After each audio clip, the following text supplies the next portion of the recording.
നമസ്കാരം. ന്യൂസ് 25ലേക്ക് സ്വാഗതം. കേരളത്തിലെ തദ്ദേശ തെരഞ്ഞെടുപ്പ് തീയതി പ്രഖ്യാപിച്ചു. 2 ഘട്ടങ്ങളിലായിട്ടായിരിക്കും തദ്ദേശ തെരഞ്ഞെടുപ്പ് നടക്കുക. ആദ്യഘട്ട വോട്ടെടുപ്പ് ഡിസംബർ 9-നും രണ്ടാം ഘട്ട വോട്ടെടുപ്പ് ഡിസംബർ 11-നും നടക്കും. ഡിസംബർ 13-നായിരിക്കും വോട്ടെണ്ണൽ. നവംബർ 14 തെരഞ്ഞെടുപ്പ് വിജ്ഞാപനം പുറത്തിറക്കും. നാമനിർദ്ദേശ പത്രിക നവംബർ 21 വരെ നൽകാം. രാഷ്ട്രീയ സംസ്കാരത്തിൽ മാറ്റം കൊണ്ടുവരാൻ ലഭിച്ച അവസരമെന്ന് BJP സംസ്ഥാന അധ്യക്ഷൻ രാജീവ് ചന്ദ്രശേഖർ. ജനങ്ങൾ മാറ്റം ആഗ്രഹിക്കുന്നുവെന്നും രാജീവ് ചന്ദ്രശേഖർ മാധ്യമങ്ങളോട് പ്രതികരിച്ചു. സംസ്ഥാനത്ത് തദ്ദേശ തെരഞ്ഞെടുപ്പ് തീയതികൾ പ്രഖ്യാപിച്ചതിന് പിന്നാലെയാണ് BJP സംസ്ഥാന അധ്യക്ഷന്റെ പ്രതികരണം. 2 ദിവസത്തിൽ മുഴുവൻ സ്ഥാനാർത്ഥികളെയും പ്രഖ്യാപിക്കുമെന്നും രാജീവ് ചന്ദ്രശേഖർ പറഞ്ഞു. സംസ്ഥാനത്ത് തദ്ദേശ തെരഞ്ഞെടുപ്പ് തീയതി പ്രഖ്യാപിച്ചതിന് പിന്നാലെ പ്രതികരിച്ച CPM സംസ്ഥാന സെക്രട്ടറി MV ഗോവിന്ദൻ സ്ഥാനാർത്ഥികളെ നിശ്ചയിച്ചു കഴിഞ്ഞുവെന്നും ഇടതുമുന്നണി വർദ്ധിത ആവേശത്തിലാണെന്നും കഴിഞ്ഞ തവണത്തേക്കാൾ വിജയം നേടുമെന്നും MV ഗോവിന്ദൻ പറഞ്ഞു. സംസ്ഥാനത്ത് നടക്കാനിരിക്കുന്ന തദ്ദേശ തെരഞ്ഞെടുപ്പിൽ UDF ഉജ്ജ്വല വിജയം നേടുമെന്ന് AICC general secretary KC Venugopal. സംസ്ഥാന സർക്കാരിന്റെ തട്ടിപ്പുകൾ പൊതുജനം തിരിച്ചറിയുമെന്നും ശബരിമലയിലെ സ്വർണ്ണക്കൊള്ള ഉൾപ്പെടെ തെരഞ്ഞെടുപ്പിൽ പ്രതിഫലിക്കുമെന്നും KC വേണുഗോപാൽ പറഞ്ഞു. എറണാകുളം തമ്മനത്ത് ജല അതോറിറ്റിയുടെ കൂറ്റൻ വാട്ടർ ടാങ്ക് തകർന്നു. കുത്താപ്പാടിയിലാണ് സംഭവം. വെള്ളം ഇരച്ചു പുറത്തേക്ക് ഒഴുകി. ഇന്ന് പുലർച്ചെ 2:30യോടെയാണ് സംഭവം. സമീപ പ്രദേശങ്ങളിലെ വീടുകളിൽ വെള്ളം കയറി.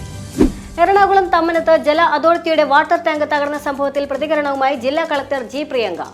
കൊച്ചി കോർപ്പറേഷനിലെ 30% പ്രദേശങ്ങളെയും ഇത് ബാധിച്ചുവെന്നും വീടുകൾക്കുണ്ടായ നാശനഷ്ടത്തിന്റെ കണക്കെടുക്കുന്നുണ്ടെന്നും കളക്ടർ പറഞ്ഞു. ടാങ്ക് പൊട്ടിയതിനെ തുടർന്നുണ്ടായ വെള്ളപ്പൊക്കം ചേരാനല്ലൂർ പഞ്ചായത്തിനെയും ബാധിച്ചു.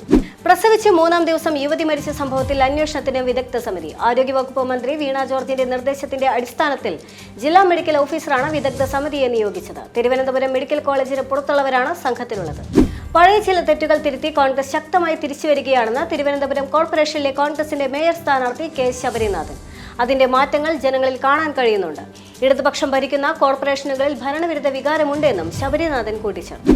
മന്ത്രി KB ഗണേഷ് കുമാറിനെ പുകഴ്ത്തിയ കോൺഗ്രസ് നേതാവിനെ പാർട്ടിയിൽ നിന്ന് പുറത്താക്കി. കൊല്ലം വെട്ടിക്കവല ഗ്രാമപഞ്ചായത്ത് പ്രസിഡന്റ് തലച്ചിറ അസീസിനെതിരെയാണ് നടപടി.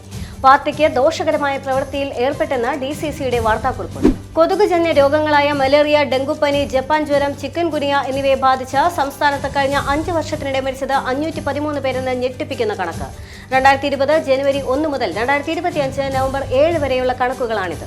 ഇതിൽ 432 പേരും ഡെങ്കിപ്പനി ബാധിച്ചാണ് മരിച്ചതെന്ന് ആരോഗ്യവകുപ്പ് സ്ഥിരീകരിക്കുന്നു. തദ്ദേശ തെരഞ്ഞെടുപ്പ് തൊട്ടരികിലെത്തി നിൽക്കെ BJP നേതൃത്വത്തിന് തലവേദനയായി എറണാകുളം BJPയിലെ ആഭ്യന്തര പ്രശ്നങ്ങൾ. സ്ഥാനാർത്ഥി അയക്കിയില്ലെങ്കിൽ സ്വതന്ത്രനായി മത്സരിക്കുമെന്ന നിലപാടിലുറച്ച് BJP നേതൃത്വവുമായി ഇടഞ്ഞു നിൽക്കുന്ന മട്ടാഞ്ചേരിയിലെ നേതാവും 3.5 പതിറ്റാണ്ടിലേറെ കൊച്ചി കോർപ്പറേഷൻ കൗൺസിലറായി പ്രവർത്തിച്ചയാളുമായ ശ്യാമള S പ്രഭു. തനിക്ക് 2020യിലേക്ക് ക്ഷണമുണ്ട് എന്നാണ് ശ്യാമള പറയുന്നത്. തദ്ദേശ തെരഞ്ഞെടുപ്പ് പടിവാതിൽക്കലെത്തി നിൽക്കെ തൃപ്പൂണിത്തുറ നഗരസഭയിൽ ഇത്തവണ കടുത്ത ത്രികോണ മത്സരമാകുമെന്ന് ഉറപ്പ്. LDF, UDF, NDA മുന്നണികൾ തമ്മിലാകും മത്സരം. 49 വാർഡുകൾ ഉണ്ടായിരുന്നിടത്ത് പുതുതായി വന്ന 4 വാർഡുകൾ ഉൾപ്പെടെ 53 വാർഡുകൾ ഇപ്പോഴുണ്ട്. തൃശൂർ കോർപ്പറേഷനിലടക്കം BJPയുടെ പ്രതീക്ഷ ഉയർന്നിട്ടുണ്ടെന്ന് കേന്ദ്രമന്ത്രി സുരേഷ് ഗോപി.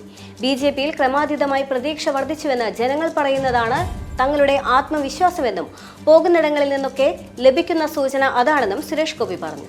കണ്ണൂർ അരിയിൽ ഷുക്കൂർ വധക്കേസിലെ പ്രതിയെ DYFI മേഖലാ സെക്രട്ടറിയാക്കി. K ഷിജിനെയാണ് കണ്ണപുരം ഈസ്റ്റ് മേഖലാ സെക്രട്ടറിയായി ഇന്നലെ തെരഞ്ഞെടുത്തത്. NSS ജനറൽ സെക്രട്ടറി സുകുമാരൻ നായർക്കെതിരെ പടയൊരുക്കവുമായി നായർ ഐക്യവേദി. ആലപ്പുഴ, വള്ളിക്കുന്ന് വിവിധ നായർ സംഘടനകളുടെ നേതൃത്വത്തിൽ നായർ നേതൃസംഗമം സംഘടിപ്പിച്ചു. സർക്കാർ അവഗണനയ്ക്കെതിരെയും സംഗമം പ്രതിഷേധമറിയിച്ചു. സംസ്ഥാനത്തെ പൊതുമേഖലാ സ്ഥാപനങ്ങളുടെ പ്രവർത്തനത്തിൽ വൻ മുന്നേറ്റമെന്ന് സംസ്ഥാന സർക്കാർ. നടപ്പ് സാമ്പത്തിക വർഷത്തിലെ ആദ്യ 2 സാമ്പത്തിക പാദങ്ങളിലെ കണക്കുകൾ വിശദീകരിച്ചുള്ള കണക്ക് സംസ്ഥാന സർക്കാർ പുറത്തുവിട്ടു. സംസ്ഥാന സർക്കാരിന് കീഴിലെ 48 പൊതുമേഖലാ സ്ഥാപനങ്ങളിൽ നിന്ന് 27 എണ്ണം ലാഭത്തിലായെന്നും ആകെ വിറ്റുവരവ് 2440 കോടിയായി ഉയർന്നുവെന്നുമാണ് കണക്കുകൾ വ്യക്തമാക്കുന്നത്. നിർമ്മാണശേഷമുള്ള വലിയ അറ്റകുറ്റപ്പണിക്കായി ഇടുക്കി വൈദ്യുതി നിലയം നാളെ മുതൽ 1 മാസം അടച്ചിടും.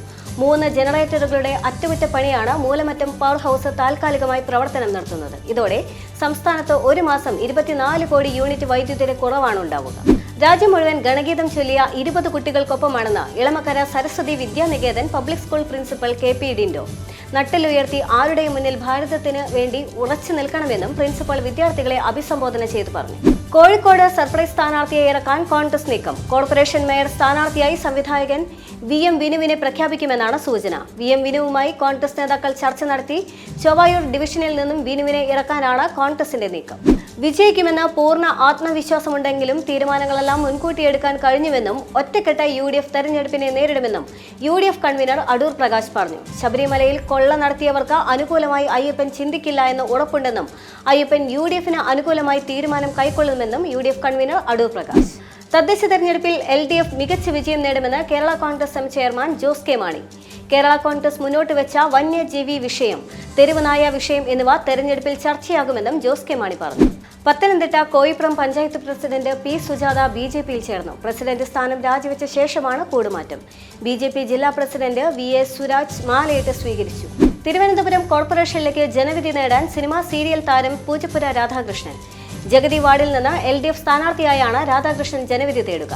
കേരള കോൺഗ്രസ് B ജില്ലാ പ്രസിഡന്റാണ് പൂജപ്പുര രാധാകൃഷ്ണൻ. അമേരിക്കയിൽ 40 ദിവസത്തെ സ്തംഭനാവസ്ഥയ്ക്ക് വിരാമമിട്ടുകൊണ്ട് ഷട്ട്ഡൌൺ അവസാനിക്കുന്നു. സെനറ്റിൽ ഒത്തുതീർപ്പായതോടെയാണ് അടച്ചുപൂട്ടൽ അവസാനിക്കുന്നത്.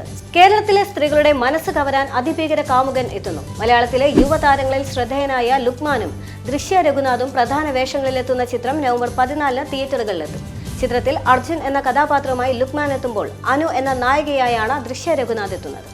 ഇതോടെ ന്യൂസ് 25 പൂർണ്ണമാകുന്നു. നമസ്കാരം.